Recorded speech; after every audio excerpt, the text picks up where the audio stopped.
Sentados. Soy José Luis Sanz, director del Faro. Quienes estuvieron ayer en la inauguración ya me conocen.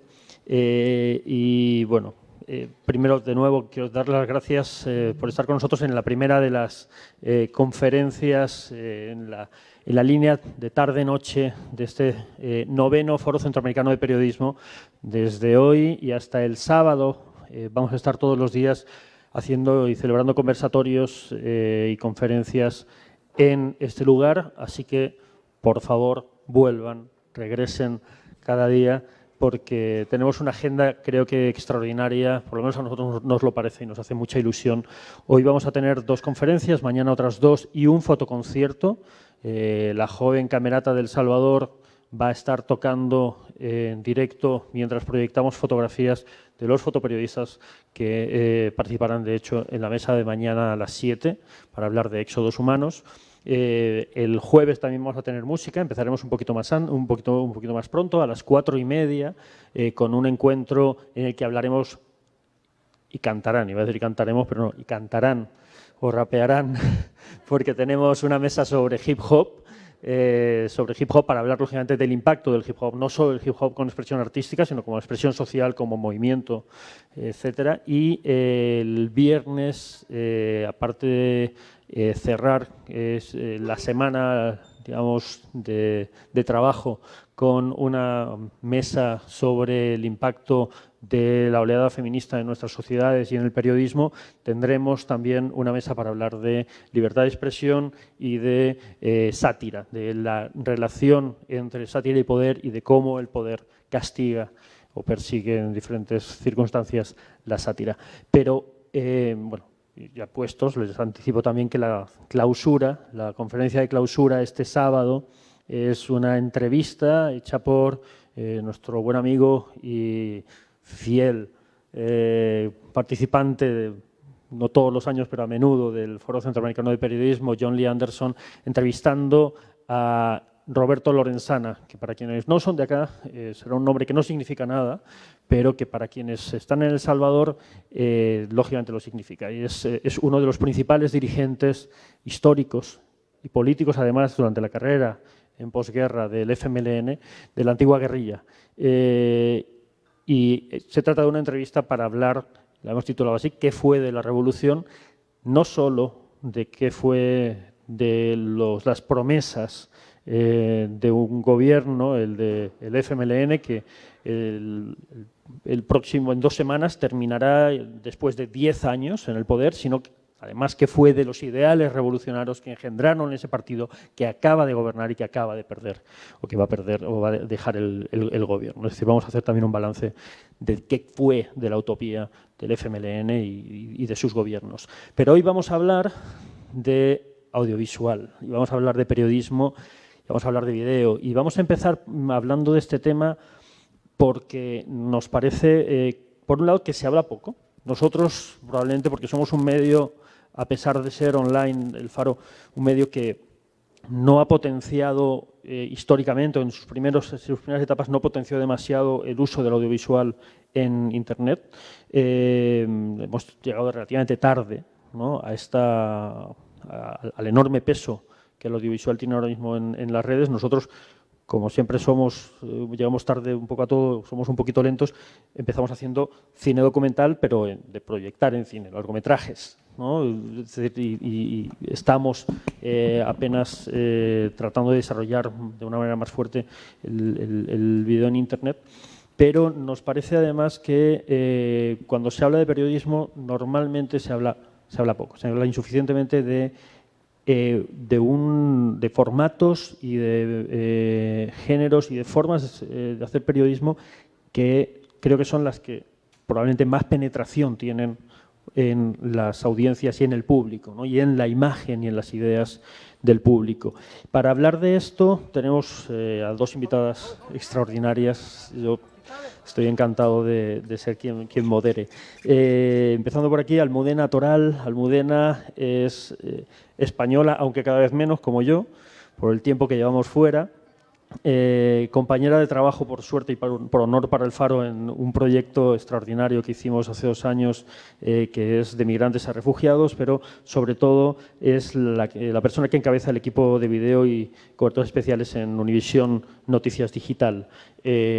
Ha ganado numerosos premios por su trabajo, pero sobre todo quienes han trabajado con ella, quienes hemos trabajado con ella, sabemos la calidad de periodista que es y la profundidad y el impacto que logra con su trabajo. Gracias, Almudena. Y voy a hacer esto que he aprendido a hacer antes, Marcela, que me permite pasar de una página a otra. Marcela Gaviria es colombiana, aunque mucho tiempo ya en Estados Unidos, muchísimo. Es directora y productora de documentales con Rain Media en Nueva York y lleva unos 20 años trabajando y produciendo documentales para Frontline en PBS. En la biografía que hemos publicado en nuestra página decimos que lo ha ganado todo y varias veces. Y es cierto, es literalmente cierto, pero sobre todo ha desarrollado una carrera muy constante y muy sólida en la producción de documental, de cine, de periodismo documental, ¿no? Audiovisual documental para televisión. Y quería empezar hablando con vosotras a partir del título un poco de juego que hemos planteado como arranque en esta mesa, ¿no? Porque hablábamos de qué pasa con el periodismo audiovisual en tiempos de YouTube, ¿no? Probablemente, como suele pasar en estas cosas, uno dice YouTube y hay gente que ya dice ya eres viejo, porque YouTube ya está pasado de moda. Probablemente hay algo que ha superado, ¿no? Hay formatos, hay plataformas incluso que marcan mucho más la pauta del consumo de video y del periodismo.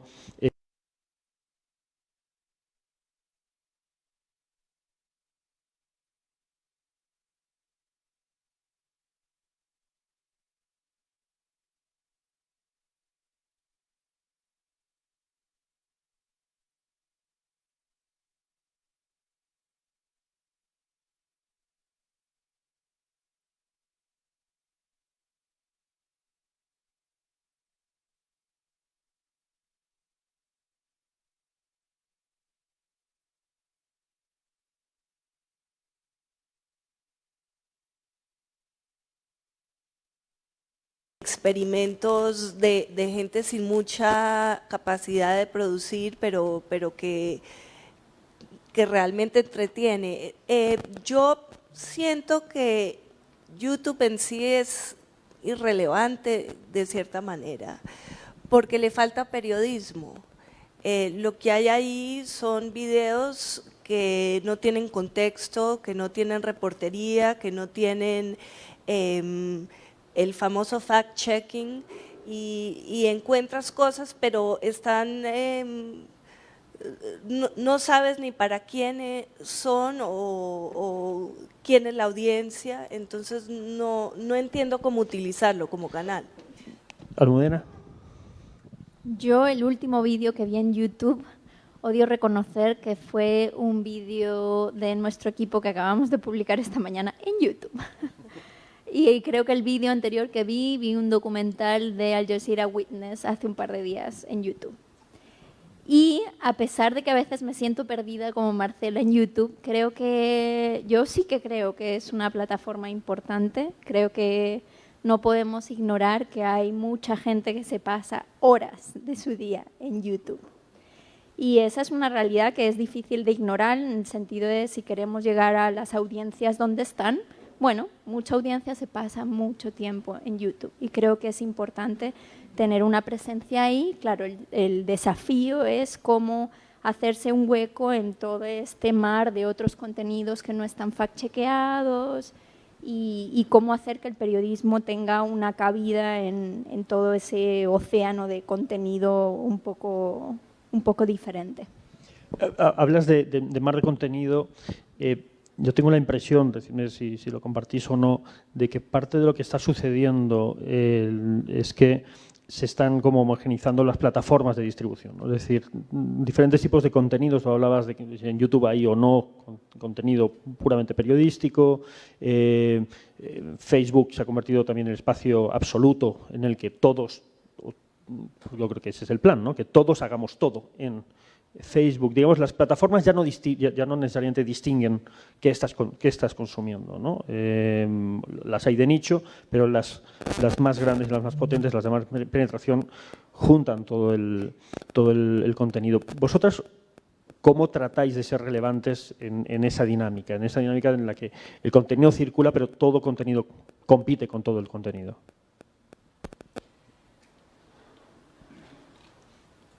La pura verdad es que tengo el gran honor de producir para un espacio que se llama Frontline, que para aquellos que no han visto Frontlines antes los pueden descargar yendo a la página www.frontline.org. Y es un espacio muy inusual en Estados Unidos porque llevamos 35 años produciendo documentales, sin comerciales, sin financiación externa, y a través de los años la audiencia se ha mantenido más o menos estable, pero lo que nos dicen a nosotros es que la gente que ve Frontline son los hombres mayores de 50 años.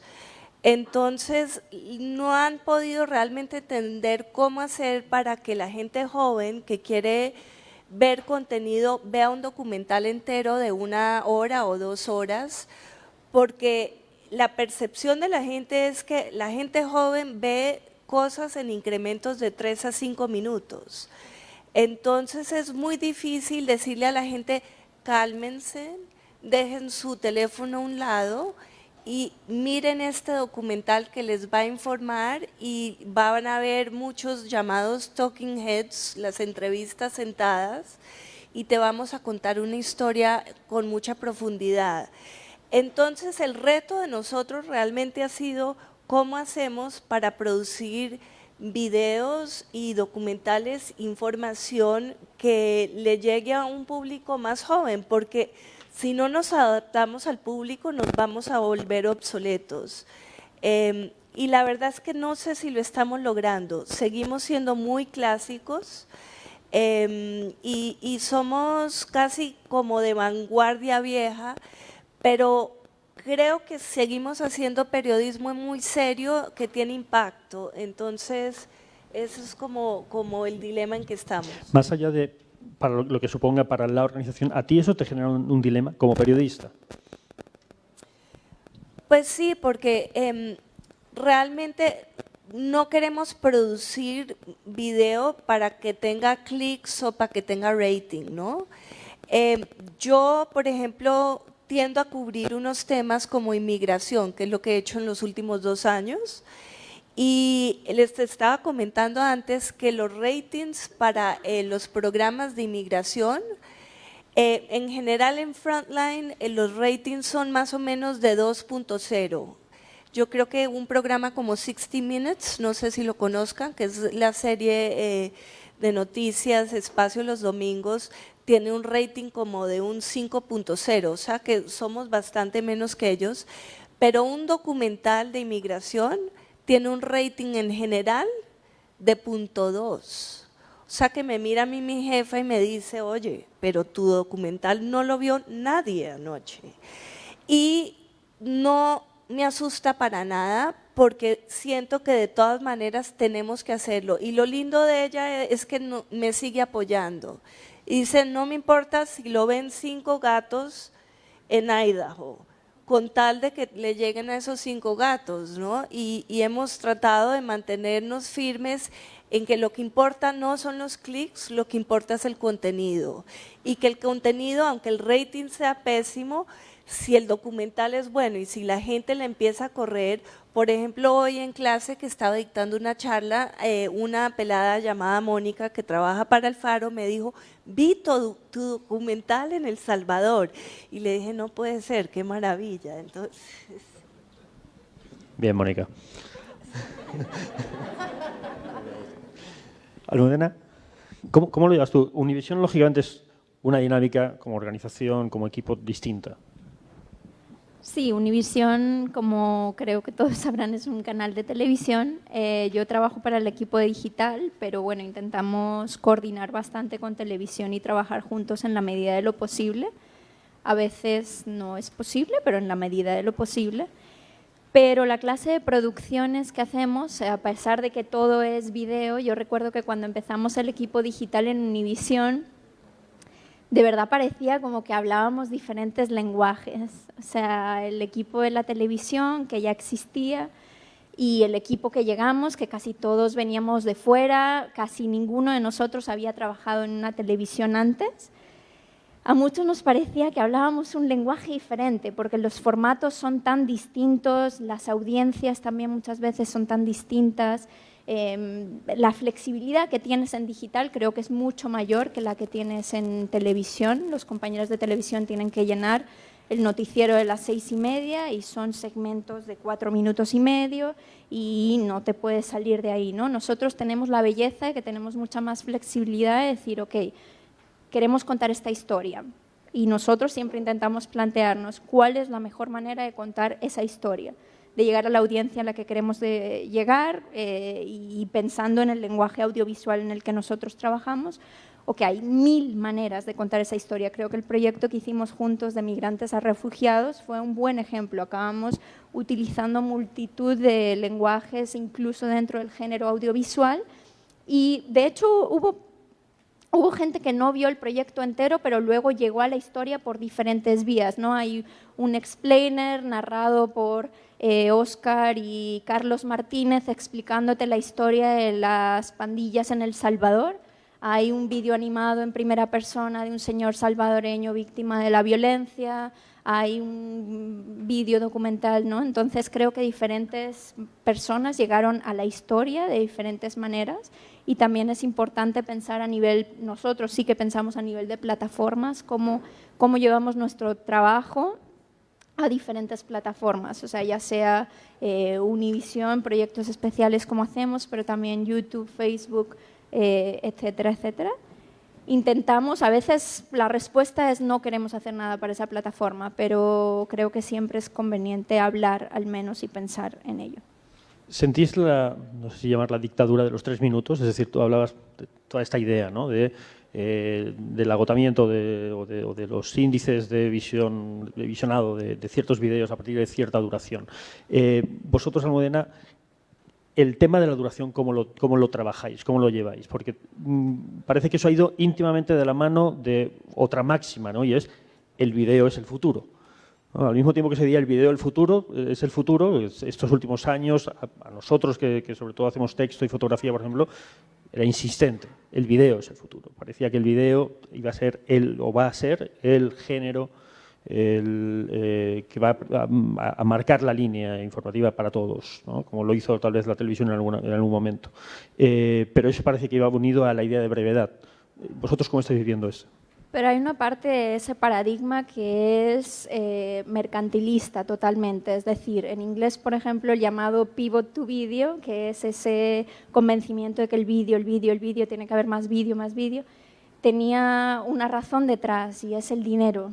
O sea, en cuanto que las empresas empezaron a ver en el contexto de toda la crisis periodística de muchos medios de comunicación, en cuanto que las empresas empezaron a ver que podían ganar más dinero con los anuncios enfrente, en mitad y después de los vídeos, sobre todo enfrente de los vídeos, muchos medios empezaron a cambiar sus estrategias para producir más vídeo. Y bueno, la expresión pivot to video se refiere a todas las redacciones que despidieron a escritores para contratar a más gente que produjera vídeo rápido, en muchas situaciones, como tú dices, de menos de 3 minutos, con el gancho justo enfrente.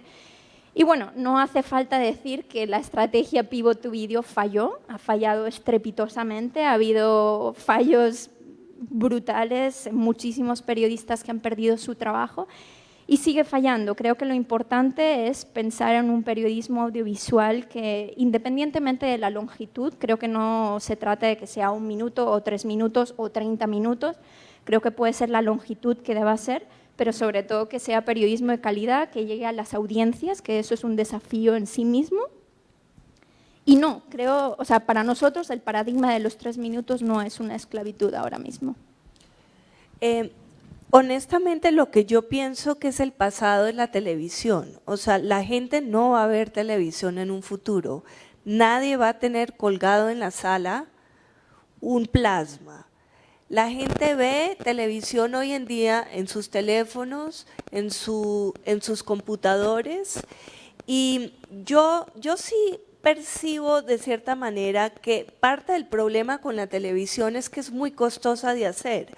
Aunque hay mucha tecnología que hace que todo el mundo pueda filmar un documental con el iPhone que tienen, hay un problema muy serio en la televisión, que televisión de calidad de todas maneras implica muchos días de rodaje, un editor fantástico, una investigación que se demora mucho tiempo.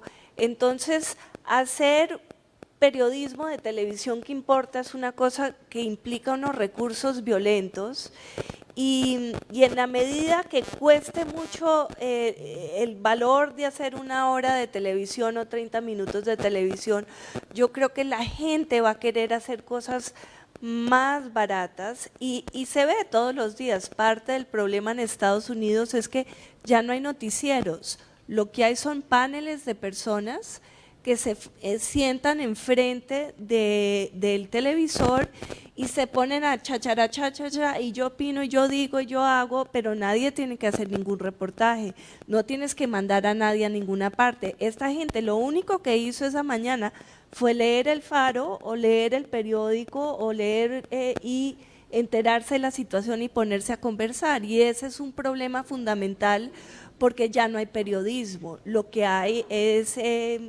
mesas y conversatorios. Hablas de los costos. Uno pensaría que, de todos modos, es más fácil que antes hacer también audiovisual de calidad, ¿no? La tecnología es más accesible, es más barata. No lo es, no es así. Es decir, no han aumentado las posibilidades de hacer buen periodismo en audiovisual. Creo que sí han aumentado y mucho. Efectivamente, las cámaras son mucho más baratas y también más ligeras.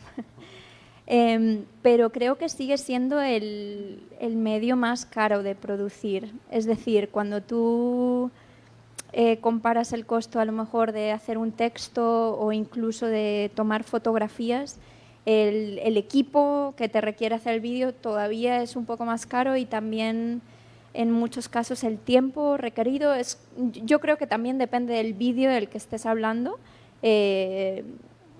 lleva unos costos u otros. Creo que lo que está diciendo Marcela, por ejemplo, que son obviamente documentales de una longitud considerable, de un cuidado considerable, pues claro, es un costo de no solamente de equipo, de personas, de horas, ¿no? Obviamente tú grabas el vídeo, pero luego el tiempo que toma editar ese vídeo creo que es un tiempo mayor que el que toma quizá escribir un texto, dependiendo de qué texto, si es un texto muy largo a lo mejor no, o editar unas fotografías. Entonces al final el tiempo también acaba siendo más costoso. Yo tengo que aclarar que yo soy un dinosaurio en el sentido que yo me crié haciendo televisión, filmando en Betacam, y las cosas han cambiado enormemente. Hoy en día la gente que hace buena televisión, el futuro de la gente que lo hace son las personas que saben grabar sus propios espacios, saben editar, saben hacer su propia reportería. Una persona como yo que no sabe cargar una cámara o hacer edición, yo soy el pasado, el futuro está en gente joven que puede realmente hacer todo. En las narrativas, más allá de las funciones, en las narrativas también sentís diferencias generacionales. Lo digo porque igual que en la comprensión de la usabilidad o cómo navegamos en Internet, hay hábitos diferentes, hay comprensiones diferentes, también hay miradas diferentes. No sé en vuestro equipo, pero cuando piensas en otras profesionales que están trabajando en audiovisual, ¿notáis una narración distinta, un cambio generacional en la forma de narrar? Sí, yo creo que sí, indudablemente. Obviamente miras todo el auge del vídeo en redes sociales, ¿no? Que bueno, desde los vídeos con texto sobre imagen, pero también sobre el estilo y los formatos de presentador en cámara, ¿no? Tienes formatos como el de Frontline, que son un formato tradicional de un presentador en cámara que se conduce de cierta manera. Luego ves, por ejemplo, formatos de presentadores en cámara en redes sociales para una audiencia más joven. Creo que indudablemente las formas, las narrativas, las formas de contar también varían y es bueno que exista la conversación de cómo se puede contar una misma historia para diferentes audiencias, a quién le quieres llegar. No, creo que es importante no catalogar las cosas como bueno o malo de principio, sino estar abierto a escuchar, a aprender y bueno, si por ejemplo la generación más joven está consumiendo vídeo de determinada manera, ¿qué podemos aprender de eso y cómo podemos llegar a esa audiencia de una manera más efectiva sin sacrificar los principios de periodismo ético en los que creemos? Definitivamente veo que audiovisuales y proyectos multimedia que le llegan a la gente joven tienen una estructura mucho más informal, una manera como de hablarle a la audiencia más conversada, casi como un podcast. Pero lo que también me he fijado es, me imagino que ustedes todos conocen lo que es virtual reality, ¿no? ¿Virtud real? ¿Sí? Realidad virtual. Realidad virtual. Traducción horrible, Dios. Entonces, lo que me he fijado es que de cierta manera, aunque te puedas poner estas gafas y meterte en el Polo Norte a sentir el frío y lo que es evidente es que ese formato no funciona si no hay historia, si no hay narrativa. Y que no importa el sistema el mecanismo en que estés haciendo el reportaje, si no hay historia, si no hay reportaje, si no hay periodismo, no tienes nada. Y eso sigue siendo igual. Y no importa si estamos en el año 1940 en Cartagena, Colombia, escribiendo un reportaje llamado Relato de un náufrago hoy o 40 años después. Lo que importa son las mismas cosas que importan en cualquier medio, ya sea El Faro, Univisión o Frontline. Ahora, ¿qué valor das al peso emocional, por ejemplo, ¿no? Esa idea de lo experiencial que tiene, por ejemplo, pues esta búsqueda? Yo estoy de acuerdo en que todavía no ha llegado a nada concreto, ¿no? Pero esta búsqueda por la vía de la realidad virtual, pero en general al valor emocional enorme. Me parece que en el vídeo estamos buscando el estar en los lugares, el que todo sea muy vivencial, muy espectacular.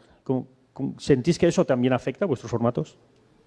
Creo que es la principal ventaja del vídeo como formato. O sea, si nos ponemos a comparar, por ejemplo, texto, fotografía y vídeo, creo que de esos tres formatos, vídeo es el más emocional. En el sentido de que es el género que te permite verdaderamente estar en los pies o en ser otra persona por unos minutos, ¿no? O sea, es el género que te permite maximizar la empatía. Entonces creo que en los tiempos políticamente revueltos en los que vivimos tiene un potencial enorme. O sea, tú puedes, ojalá, enseñar a un votante de Trump en un pueblo de Estados Unidos un vídeo en realidad virtual de un migrante centroamericano y ojalá esa persona al menos se puede poner en los zapatos de la otra durante unos minutos y pensar qué sería de mí si yo hubiera nacido allí. Creo que ese es una de las principales ventajas del vídeo como formato. ¿Coincides? ¿Lo ves así? Lo digo porque a mí me preocupa siempre, me parece espectacular, ¿no? Pero el gran poder del audiovisual desde el cine es precisamente el hecho que tú te metes en la historia y pierdes el filtro. Es decir, es mucho más fácil también quedar cautivado por una historia perdiendo el filtro racional de qué es cierto, qué no es cierto. Es decir, en realidad también se diluye un poco el qué es realidad o no. tengo muchos amigos que trabajan en prensa escrita y muchos otros que trabajan en televisión y tenemos como una cierta, nos tenemos celos, porque a mí me da celos de la gente que está en prensa escrita, que tienen más acceso a cosas porque, no, qué pena, no puedes entrar, tienes una cámara. Mientras que cualquier persona con un cuaderno y un lapicero entra a cualquier lugar y consigue más información. Y los que trabajan en prensa escrita dicen, sí, pero tú tienes música y puedes poner un soundtrack deprimente debajo de tu narración y de repente es mucho más poderoso que tener simplemente un par de palabras que no tienen su propio soundtrack. También cuando uno mira lo de televisión, estás entrevistando a una persona y el lenguaje visual de lo incómodo que se puede poner una persona cuando le pone los pies en el fuego haciéndoles unas preguntas, eso no lo describe nadie en un artículo de prensa. Entonces es muy, realmente yo prefiero trabajar en televisión solo por el hecho de que me encanta trabajar en equipo. Y me encanta la colaboración que hay entre el camarógrafo, que es una persona que trae tanta visión, y el editor que trae tanta visión de cómo construir la narrativa, y eso me encanta. Es como la alquimia de hacer televisión que no creo que lo siente uno haciendo prensa escrita. Os planteo otra paradoja, hablando de otra de estas plataformas que se vuelven absolutas, ¿no? Hablamos de Netflix. Netflix da la impresión de que se convierte últimamente en una plataforma que da más acceso que nunca, por ejemplo, al documental. Es decir, mi generación para ver un documental tenías que buscar un cine oscuro, pequeño, en algún rincón o quedarte hasta las 3 de la mañana si había algún canal de televisión que en mi país daba documentales a las 3 de la mañana. Olvídate de que lo dieran en prime time a una hora decente. Ahora tenemos acceso a documental de una manera mucho más sencilla, mucho más... De hecho, incluso se presentan documentales con el bombo, con cierto grado de espectacularidad del estreno con el que se presenta una película de ficción, pero también al compartir estas plataformas tienes al lado un documental que se llama Narcos, de un Narcos protagonizado por Diego Luna. ¿Qué impacto creéis que está teniendo el hecho de que el documental o el periodismo audiovisual en ciertos formatos circule en las mismas plataformas que la ficción, que las series? Creo que ahí es importante tener transparencia con el público y quizá también que poquito a poco el público esté un poquito más informado para distinguir bien qué es qué. Creo que en algunas plataformas, claramente por ejemplo Netflix, si tienes tu sección o HBO, sección de documentales. Pero en muchas otras, por ejemplo, igual que en la prensa, la distinción entre opinión o noticias no está tan clara. Y dentro del mismo género documental, cuando ya, por ejemplo, en algunas de estas plataformas conviven documentales que son más de género periodístico con documentales, el género documental es amplísimo. Yo a veces me escandalizo cuando veo documentales en festivales y aprendo de algún detalle de cómo se hizo, que no es totalmente transparente con lo que yo he visto en la pantalla, y a mí me parece una gran ruptura de la ética periodística, ¿no? Pero bueno, el género alberga muchas más cosas, ¿no? Hay activistas haciendo documentales que se saltan las reglas periodísticas, pero creo que muchas veces como público, como audiencia, uno no es partícipe de toda esa información, no tiene toda esa información. Es como si tú ves un documental que tiene reenactments, que son un instrumento creativo maravilloso, pero si tú no sabes, mi regla es, si yo estoy viendo un documental que tiene reenactments y yo no sé que eso es un reenactment, para mí ahí hay un breach ético, ¿no?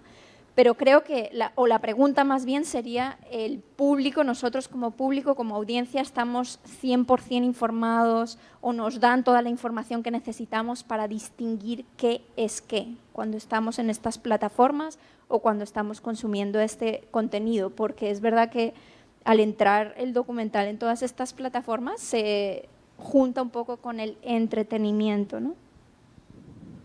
¿Cómo lo ves tú? ¿Cómo lo vives? cómo circula el documental ahora. Yo tengo problemas serios con el tema porque les voy a contar un par de anécdotas que me han pasado a mí últimamente. Netflix es pues una cosa maravillosa cuando uno está aburrido en la mitad de la noche, pero si se te vuelve un lugar para buscar noticias o para buscar contenido periodístico, es problemático y les voy a decir por qué. En este momento mi compañía productora está haciendo un documental sobre la muerte de Jamal Khashoggi.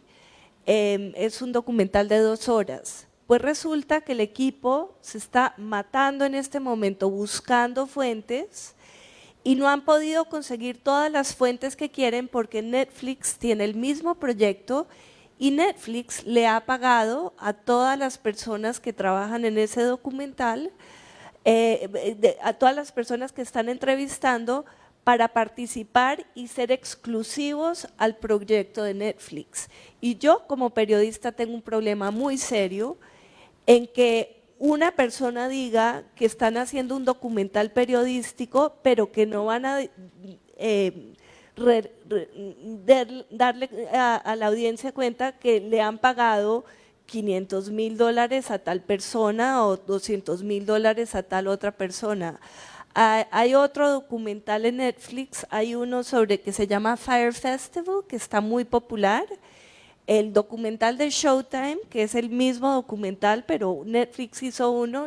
Showtime aparentemente le pagó $1,000,000 a la persona que participó en ese documental y Netflix, no, bueno, se vuelven unas guerras de qué precio vas a pagar y después tienes la situación donde la gente te pregunta, oye, pero ¿qué me vas a dar a mí si yo participo en un documental? Y obviamente yo no voy a pagar una entrevista nunca. Luego tengo el siguiente problema, yo cubro migración en la frontera, ¿no? Y llego a Border Patrol, Customs and Border Protection, y le digo, quiero que me den acceso a las actividades de Border Patrol porque estoy haciendo un reportaje sobre ustedes. Y me dicen, no, porque tienes que firmar un documento que se llama un Multimedium Agreement, que lo firma Showtime, que lo firma Netflix, que lo firman todos los lugares que hacen documentales, donde estas productoras les dan derecho a Customs and Border Protection de ver el documental antes de salir al aire y opinar. Y entonces cuando yo llego y me dicen, pero ¿qué es la diferencia? Tú eres un documental, tú eres entertainment. Entonces es una cosa que causa muchos problemas para mí en términos del acceso que he logrado y también el hecho de que se están borrando las líneas de qué es entretenimiento y qué es periodismo. ¿Coincides con esa idea de la barrera, de la ruptura de la barrera entre entretenimiento y periodismo? ¿Lo vivís vosotras también en Univisión o lo ves? Sí lo vemos, creo que también vale la pena mencionar una cosa y es que el periodismo no tiene por qué ser aburrido y el periodismo audiovisual no tiene por qué ser aburrido, no son excluyentes, es decir, que puede ser entretenido igualmente. Pero esa barrera entre entretenimiento y sí, género periodístico que está sujeto a otras reglas éticas, por así decirlo, sí que creo que genera conflicto, nos genera conflicto a nosotros también a nivel de acceso. No tanto, yo no sabía, por ejemplo, el dato que ha compartido Marcela sobre Netflix pagando a los entrevistados, eso me parece súper fuerte. No sé cuántos en la audiencia lo sabían, pero me parece outrageous, o sea, muy fuerte. Y creo que simplemente debemos y tenemos que seguir teniendo estas conversaciones para que haya más transparencia. O sea, yo creo que la palabra clave es transparencia, que se sepa cómo cada cosa está hecha. O sea, creo que necesitamos tener muchísima transparencia con el público, tanto como periodistas como en este punto, y si vamos a jugar en las mismas plataformas y en las mismas ligas, como documentales hechos con otro tipo de reglas. Creo que es importante que se sepan esas cosas, o sea, que se sepa qué qué entrevistas han sido pagadas, qué acuerdos se han llegado, porque eso indudablemente influye el documental, el periodismo, la realidad simplemente. Me señalan ya que me piden que pasemos a preguntas del público. Levantan la mano, recogemos 2, 3, 4 y volvemos al panel para que respondan. El caballero de Canas.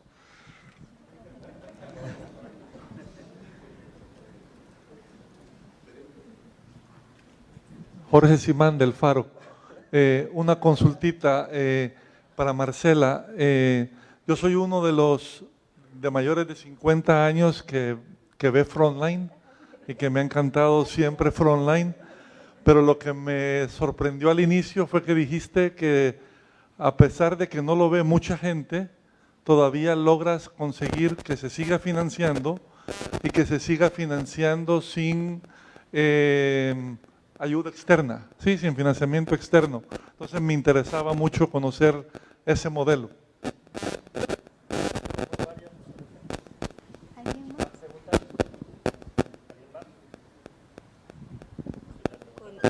Bueno, afortunadamente no me meto en las finanzas de Frontline, solo sé que de vez en cuando me dicen tal persona gastó más de la cuenta, entonces tú tienes menos. Pero en general, desde que yo empecé en Frontline en el 94, los presupuestos no han cambiado at all en todos esos años. Siguen siendo exactamente lo mismo, pero obviamente el costo de la vida y los salarios han ido subiendo.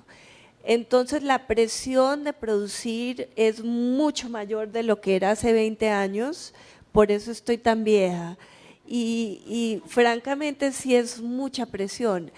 La manera que se ha logrado sostener este espacio es realmente porque y especialmente en momentos de crisis, ahorita que hay con el gobierno de Trump, hay gente muy generosa que ha querido mantener el periodismo vivo y han visto más donaciones hacia Frontline.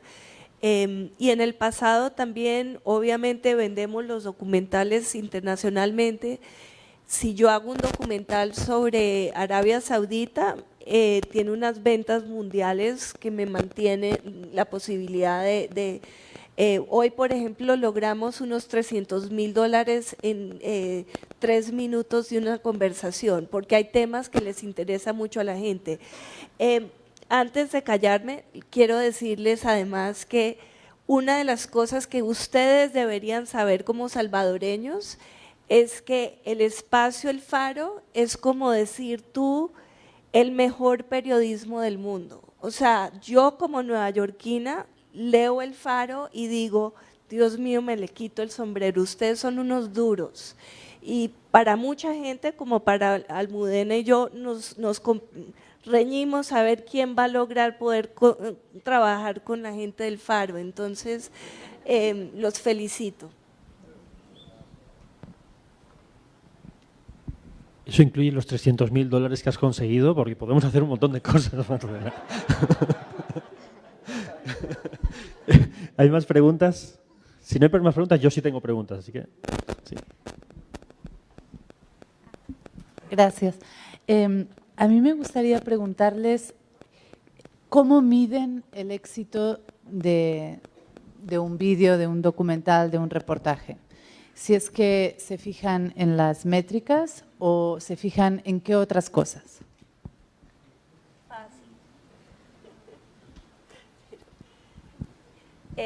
Si lo vio mi mamá y le gustó, generalmente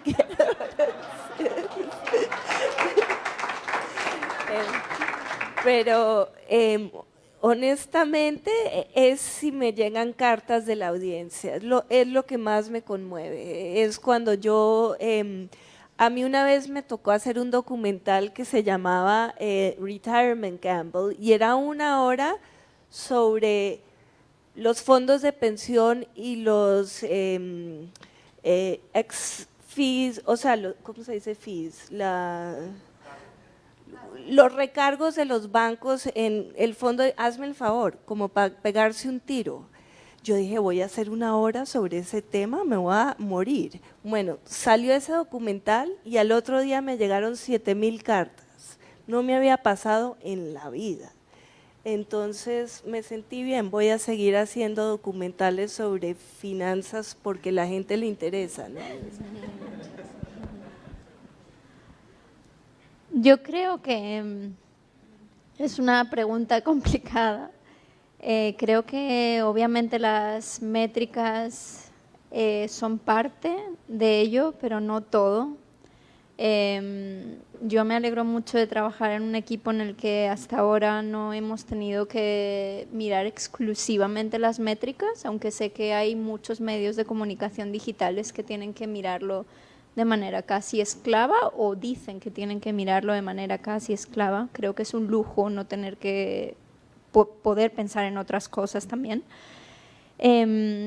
Creo que pensamos mucho en el éxito en términos de a quién llegó, no solamente en números, sino también cualitativamente. Es decir, por ejemplo, en el proyecto que hicimos con el Faro sobre de migrantes a refugiados, que fue un proyecto que hicimos mucho antes de las caravanas, etcétera. Y a nosotros, al menos en Univision, una cosa que nos sorprendió mucho de cómo la audiencia recibió ese proyecto es que nos llegaron un montón de mensajes por redes sociales de gente, por ejemplo, en Belice. Hubo un capítulo que era de refugiados en Belice, que nadie sabía que había refugiados en Belice.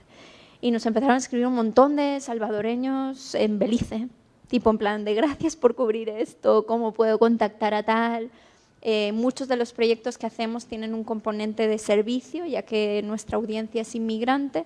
Creo que en ese sentido, si podemos satisfacer ese componente de servicio, genial. En muchas otras ocasiones es simplemente que creamos que haya llegado a la audiencia.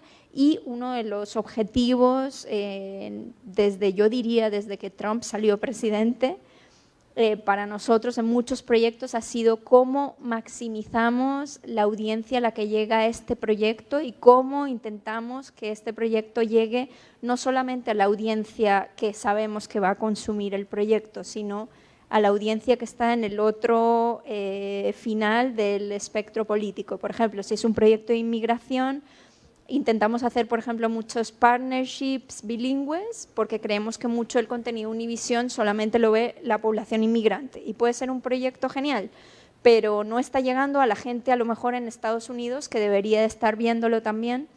Y hemos considerado unos proyectos muy exitosos, por ejemplo, por intentar saltar ese muro, intentar llegar a esa otra audiencia, ya sea porque publicamos con un medio en inglés que puede llegar a esa audiencia o porque hemos hecho esfuerzos más allá de la publicación, ya sean screenings en pueblos pequeños súper conservadores pro-Trump o estrategias en redes sociales intentando llegar a esas audiencias, etcétera, etcétera. Entonces, pero creo que también es una pregunta que depende de cada proyecto. O sea, creo que cada proyecto puede tener su medida de éxito y es bueno planteársela antes de hacer el proyecto y luego después de acabar el proyecto.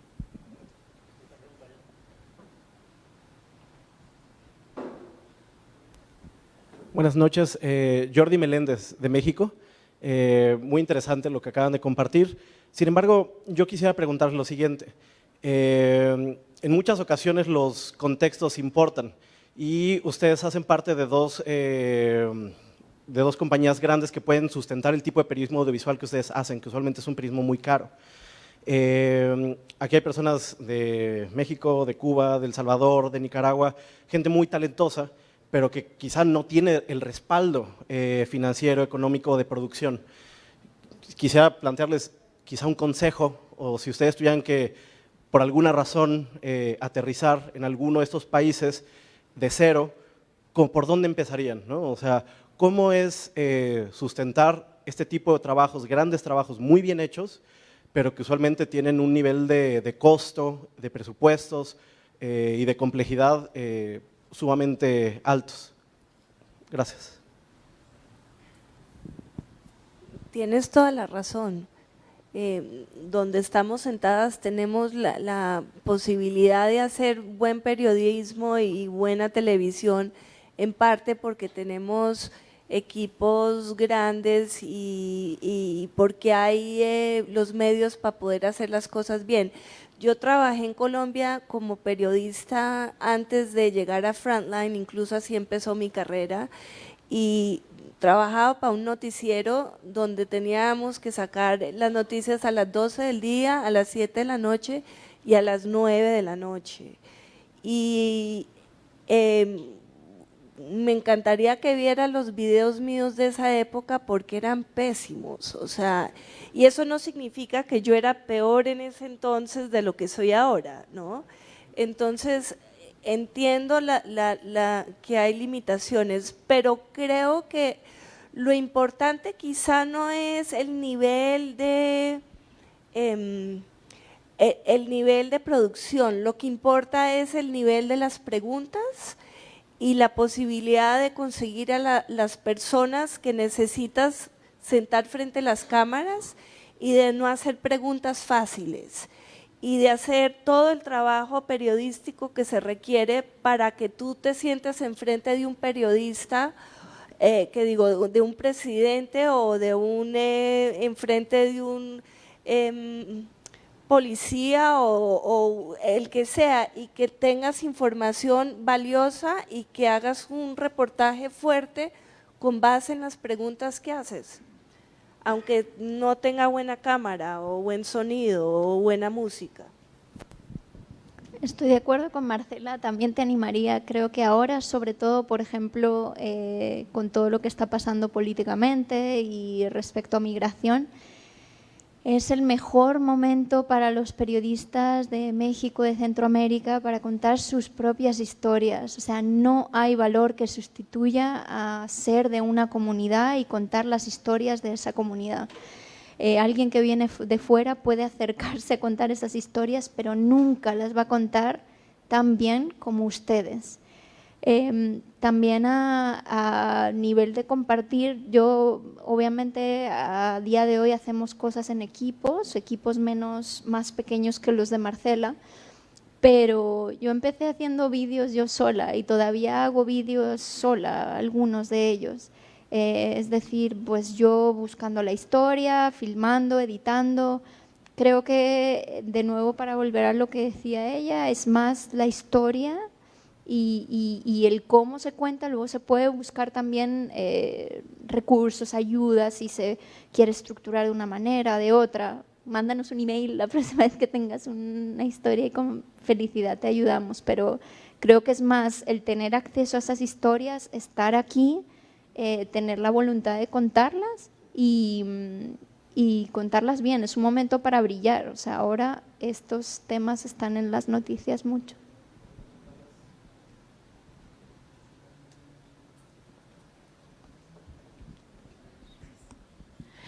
Buenas noches, mi nombre es Ruth Muñiz, soy de México y bueno, yo ahora mismo dirijo un medio digital que exclusivamente se dedica a hacer videos y que la única plataforma que tiene de salida son redes sociales, no tenemos página. Entonces, respecto a eso, dos preguntas. Una, un poco cómo hacer un balance con temas de coyuntura frente a hacer un video, como bien lo decían ustedes, requiere un tiempo distinto al de la producción de un texto. ¿Cómo ir haciendo ese balance de contar historias que sean periodísticas, con el rigor periodístico, pero que al mismo tiempo batallan con la coyuntura muchas veces? Y otra, de repente, no sé si pasa acá también, pero en México, cuando tienes un producto periodístico en video, de repente siempre viene la pregunta de, tu video, ok, y el texto. O sea, ¿cómo empezar a cambiar esta imagen de que el video puede ser por sí mismo toda la producción periodística?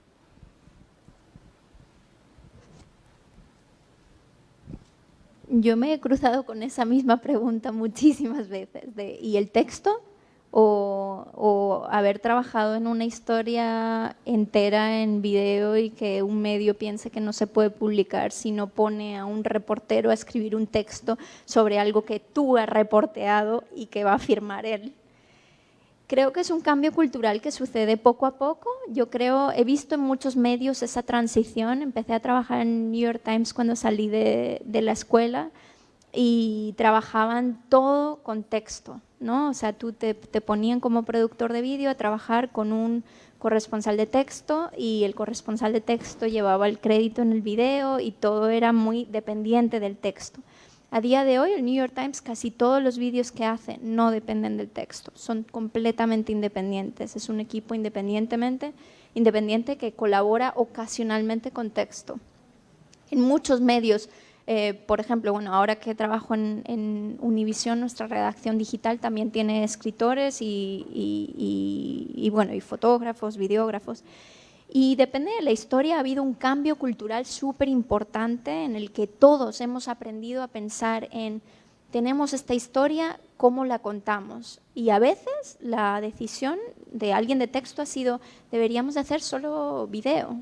Es una historia súper emocional, el principal potencial es video, hagamos solamente video, a veces es una combinación de ambos, pero ¿qué va a contar cada componente que no se repita, ¿no? Porque yo creo que lo importante es no contar la misma historia 2 veces porque es el paradigma, es lo que se hace siempre, ¿no? Creo que es un cambio poco a poco de cultura progresiva, creo que hay mucha más gente, mucho más abierta de mente poquito a poco, pero no tengo una fórmula mágica, pero sucede y está sucediendo. Y sobre tu pregunta anterior de cómo compaginar los 2 ritmos, nosotros, por ejemplo, en Univision, cuando empezamos el equipo digital, nos volvíamos un poco locos, intentando hacer como todo un poco a medias, ¿no? Y después de eso decidimos que funcionaba mejor y que merecía más la pena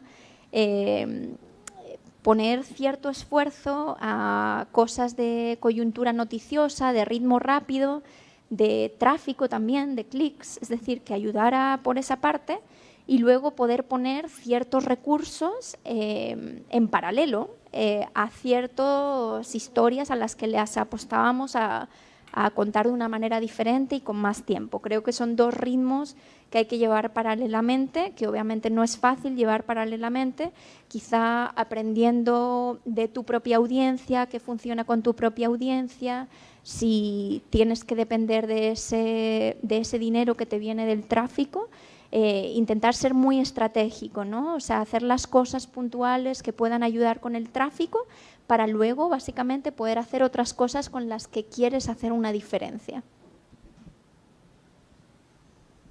Hola, buenas noches. Acá. Mi nombre es Jennifer Ortiz, soy directora de Nicaragua Investiga, una plataforma digital nicaragüense que surgió a raíz de la crisis. Nosotros hemos tenido una experiencia muy interesante con YouTube. Al inicio tratamos de hacer video con un formato un poco más profundo, de reportaje, tal vez no diría de investigación porque en formato audiovisual es muy difícil, si de por sí siempre es difícil acceder a fuentes, en audiovisual es más complicado, pero tratamos de hacer reportajes a profundidad, tratar de explicar mejor las historias. Y luego en el proceso descubrimos algo que ustedes comentaban al principio, las audiencias jóvenes sobre todo buscan otros formatos y entonces descubrimos que el periodismo explicativo, le llamarían hoy, funcionaba bastante bien, es decir, habían temas complejos que nosotros lo que hacíamos era tratar de traducirlos para públicos más amplios, porque a veces tal vez no eran temas que estábamos sacando por debajo de las piedras y que era una mega investigación, sino que incluso otros medios ya lo habían publicado, pero estaban escritos para audiencias más especializadas. Cuando nosotros hicimos el trabajo de traducción, inmediatamente nuestras visualizaciones empezaron a crecer. Nosotros abrimos nuestro canal de YouTube, el medio tiene 1 año, pero abrimos nuestro canal de YouTube apenas 9 o tal vez 8 meses y tenemos ya 70,000 suscriptores y hay videos nuestros que tienen más de 500,000 de visualizaciones. Quizá para ustedes no es muy impresionante, pero para nosotros sí lo es una experiencia interesantísima. Y desde entonces, impresionante. Gracias. Desde entonces hemos comprendido eso, a la audiencia, es el éxito de los youtubers, creo también. Ellos tratan de qué es lo que nosotros hacemos, reunimos toda la información posible, o sea, el trabajo investigativo que se exige a todo periodista siempre lo hacemos. Somos muy meticulosos en buscar, confirmar la información y luego lo que hacemos es un trabajo de traducción y lógicamente también tratamos de entender a nuestra audiencia y sabemos que cuando la audiencia se siente perjudicada, entonces es como más, reacciona más, tiende a compartir más nuestros videos, a comentarlos, etcétera. Por ejemplo, hubo un caso reciente, Daniel Ortega, y obligó al Estado nicaragüense a comprar un banco en quiebra. Entonces, hay medios que publicaban, Daniel Ortega compra Bancorp, entonces la gente no lo entendía. Cuando nosotros titulamos Daniel Ortega obliga al Estado nicaragüense a comprar un banco en quiebra y se pagará con sus impuestos. Entonces la gente, entonces empezaron a reaccionar. Nosotros hemos entendido que en YouTube funciona muy bien eso, el hecho de que siempre te pongas del lado de la audiencia, como esto a mí me perjudica, para contarlo desde ese punto. Les comento esto solo para hacerle una pregunta. Usted mencionaba al inicio, han cambiado los formatos, han cambiado los lenguajes. Netflix nos obliga ahora a ver televisión de manera diferente, hay un menú, vos podés elegir qué querés ver, a qué hora, cuándo, cómo, dónde, con quién. La televisión, ¿qué futuro tiene? Gracias. Esa era la pregunta. Sí, gracias.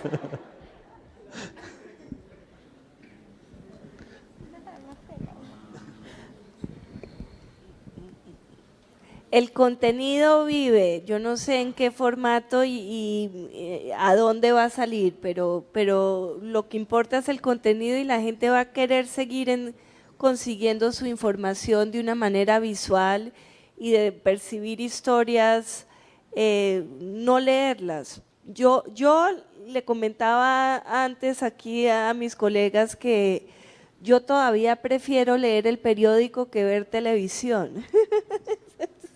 Pero me encanta trabajar en lo que trabajo, entonces. Yo no tengo ninguna respuesta para ti, no sé si seguirá existiendo o no. Lo que es un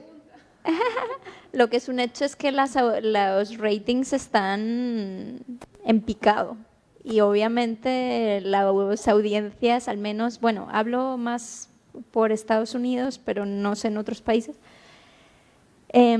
La audiencia que ve televisión efectivamente, bueno, se va a morir en algún momento pronto.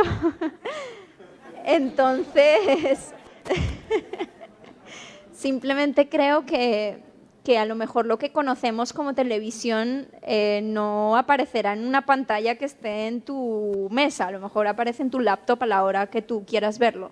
Y eso creo que no es excluyente, ¿no? O sea, que ese tipo de contenido que tú ves en la televisión ahora puede ser que lo veas en otro lado. Bueno, muy buenas noches. ¿Se puede seguir con las preguntas? Bueno, es la última. Y me encanta que sea después de Jennifer Ortiz porque es periodista nicaragüense, yo soy de Nicaragua también. Jennifer, soy fan de tu canal de YouTube, Nicaragua Investiga. Lo lamentable es que Jennifer lo hace desde Costa Rica, porque no puede estar en Nicaragua. En mi caso, yo soy comunicadora social, trabajé en televisión por 11 años, trabajé en el canal del hijo de Daniel Ortega. Me tocó por decisión propia renunciar a raíz de todo lo que acontecía en Nicaragua. No fue una decisión fácil, no le deseo a nadie lo que vivimos muchos periodistas en mi país, pero de algo estoy segura. Al lado de la revolución cívica, pacífica, hubo una revolución digital. Los nicaragüenses hubo un momento en el que no mirábamos televisión porque ya sabíamos lo que íbamos a mirar, ya sabíamos cuál era el discurso. Las redes sociales fueron el medio de comunicación por excelencia. Lo lamentable es que el medio, 100% Noticias, que fue el medio que se destacó en redes sociales por ser un medio crítico al gobierno de Daniel Ortega, fue prácticamente cerrado. Y hoy por hoy, para nosotros los nicaragüenses, y se los digo de corazón, es el medio, o sea, las redes significan muchísimo para lo que estamos viviendo los nicaragüenses. Lo que ustedes están haciendo a través del Faro es envidiable, porque literalmente nosotros buscamos cómo debatir, buscando espacios y en mi caso viajando 11 horas para ser parte de este foro, porque en Nicaragua no se pueden hacer estas cosas. Ahora, mi pregunta, ese era mi comentario, mi pregunta va alrededor del nuevo periodismo. No sé si conocen a Luisito Comunica, él es un youtuber. Hace poco hizo una gira por Nicaragua y contó su experiencia por Nicaragua. Han sido millones las reproducciones, él es un youtuber que ya cuenta con una experiencia, pero lo que yo he visto, que es la nueva tendencia, es que el periodista pueda contar una historia no contándola, sino viviéndola. ¿Será ese también el futuro? Que en España ya existen algunas iniciativas, hay un programa que se llama 21 días, que el lema es, en vez de contar, prefiero vivir la noticia. Y hasta cierto punto ese ha sido el auge de los youtubers, ¿no? Que ellos lo viven. ¿Creen ustedes que ese puede ser el futuro también del periodismo? O sea, sumergirse en una realidad a tal punto que el televidente sienta lo que él está contando porque lo está viviendo. Así que esa es mi pregunta. Era la última, así que recogemos respuestas y cerramos. También está como el antítesis de eso es que ahorita, por ejemplo, las milicias en El Paso tienen su canal YouTube Live Feed donde te están mandando ellos mismos haciendo redadas, maltratando migrantes en vivo y en directo. Y el problema es que todo el mundo quiere tener su propio canal.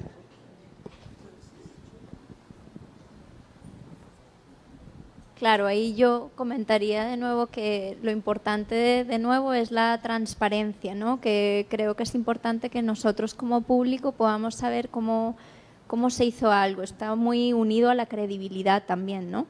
Yo, por ejemplo, no conozco a tantos youtubers, pero por lo que tengo entendido por cómo es la producción de algunos de esos episodios, que en cierto modo podrían parecerse a reality TV.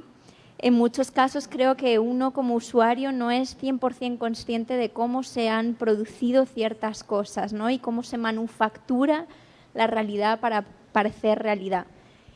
Y en ese contexto vuelvo a que lo importante es la transparencia y la credibilidad, ¿no? O sea, que un periodista dentro de lo que cabe se forma un aura de credibilidad por cierta experiencia o simplemente por el chequeo de fuentes, etcétera, etcétera.